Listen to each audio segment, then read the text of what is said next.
তাদেরকে অনুরোধ করব, নিকট অতীতের যাদেরকে এখন বুকে টেনে নিয়ে আপনারা এই নির্বাচনের বৈতরণী পার হয়েছেন, যাদের হাতে পায়ে ধরে ইঞ্জিনিয়ারিং করে ক্ষমতায় এসেছেন, তাদের পরিণতি থেকে শিক্ষা গ্রহণ করুন। একজন সাবেক সরকার, এই ইন্টারিম গভর্নমেন্টের একজন উপদেষ্টা, তিনি বলেছেন আমরা ওদেরকে মেইন স্ট্রিম হতে দেইনি। ওরা পাওয়ার কথা ছিল 168, আমরা এদেরকে নামিয়ে এনেছি 68। দেশ বাংলাদেশের জনগণের। আধিপত্যবাদের দূষরদেরকে তাড়া দেখি শত শত আলিম উলামা বুকের তাজা রক্ত এবং জীবন দিয়ে এই দেশবাসীকে জীবন এনে দিয়েছেন। আমরা সেই আলিম উলামার সাথে বিশ্বাসঘাতকতা করব না।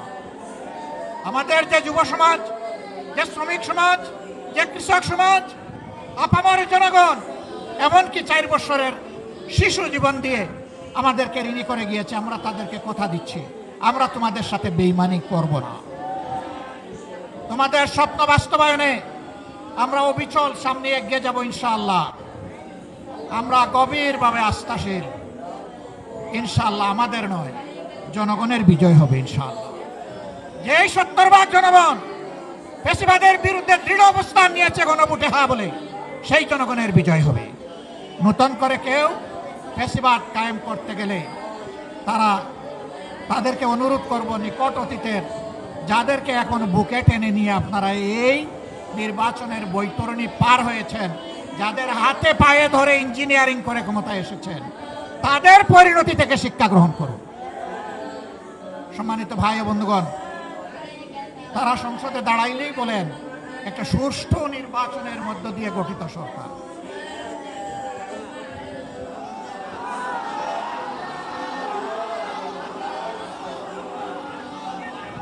সরকার যদি সুষ্ঠু নির্বাচনেই গঠিত হয়, তাহলে বারবার দাঁড়াইয়া বলতে হয় কেন? মেকিয়াভেলির একটা কথা আছে, তুমি যদি কোনো মিথ্যাকে এস্টাবলিশ করতে পারো তাহলে একবার বললে হবে না, শতবার বলতে পারো। হ্যাঁ, ইতিমধ্যেই রাজসাক্ষী 2 জন পাওয়া গেছে। একজন সাবেক সরকার, এই ইন্টারিম গভর্নমেন্টের একজন উপদেষ্টা, তিনি বলেছেন আমরা ওদেরকে মেইন স্ট্রিম হতে দেইনি। ওরা পাওয়ার কথা ছিল 168, আমরা এদেরকে নামিয়ে এনেছি 68-তে।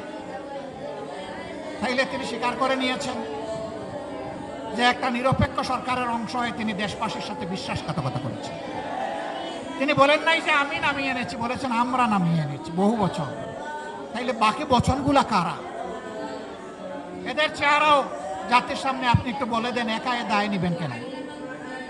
আরেকজন সংসদের ভিতরে স্থানীয় সরকার পল্লী উন্নয়ন প্রতিমন্ত্রী, তিনি বলেছেন যুবকরা ছাত্ররা আন্দোলন করে ফ্যাসিবাদের পতন ঘটিয়েছে, আমরাও ছিলাম। তবে ডক্টর মোহাম্মদ ইউনূস ক্যাপ্টেনের হাতে লন্ডনে গিয়ে পতাকা দিয়ে এসেছেন, ক্যাপ্টেনের হাতে নাকি ট্রফি দিয়ে এসেছেন। ট্রফি যদি আগেই ক্যাপ্টেনের হাতে চলে যায় তাহলে এটা ছিল নির্বাচন নামের তামসা।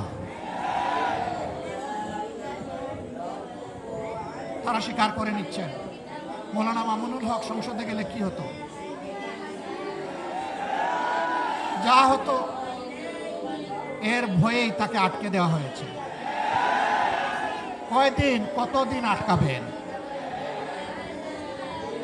ইনশাআল্লাহ দেশপ্রেমিকরাই বাংলাদেশ আগামীতে পরিচালনা করবে ইনশাআল্লাহ। তৈরি হন, লড়াই চলবে, থামবো না, চালিয়ে যাব। জনগণের অধিকার আদায় না হওয়া পর্যন্ত জীবন যাবে, কিন্তু মাথা নত করব না ইনশাআল্লাহ। আজকের এই সমাবেশ থেকে আমরা আরেকবার প্রতিজ্ঞা নিলাম, ইনশাআল্লাহ জুলাইকে সম্মান করব, বুকে ধারণ করব, জুলাইয়ের সাথে বেঈমানি করব না। আর জুলাইয়ের সাথে যারা বেঈমানি করবে তাদেরকে ছাড় দিয়ে কথা বলা হবে না। বিশেষ করে যুবকদেরকে অনুরোধ করব, তৈরি হন। বলবেন আর কতবার জীবন দেব? দেশের জন্য যতবার প্রয়োজন আমিও তোমাদের কাতারে দাঁড়িয়ে বলছি, আমিও যুবক, জীবন দিতেই থাকবো। বিড়ালের মতো বাঁচতে চাই না, 100 বছর, 1000 বছর, সিংহের মতো বাঁচতে চাই 1 সেকেন্ড। এর মাঝে আর কোনো কম্প্রোমাইজ হবে না ইনশাআল্লাহ। আধিপত্যবাদের কোনো ষড়যন্ত্র বরদাস্ত করা হবে না। সব কিছুকে ছিন্ন ভিন্ন করে দেওয়া হবে ইনশাআল্লাহ। সবাইকে আবারও আরেকটি অনিবার্য লড়াইয়ের জন্য প্রস্তুতি নেওয়ার আহ্বান জানিয়ে আমার বক্তব্য এখানেই শেষ করছি। আল্লাহ হাফেজ। বাংলাদেশ জিন্দাবাদ। বাংলাদেশ খেলাফত মজলিস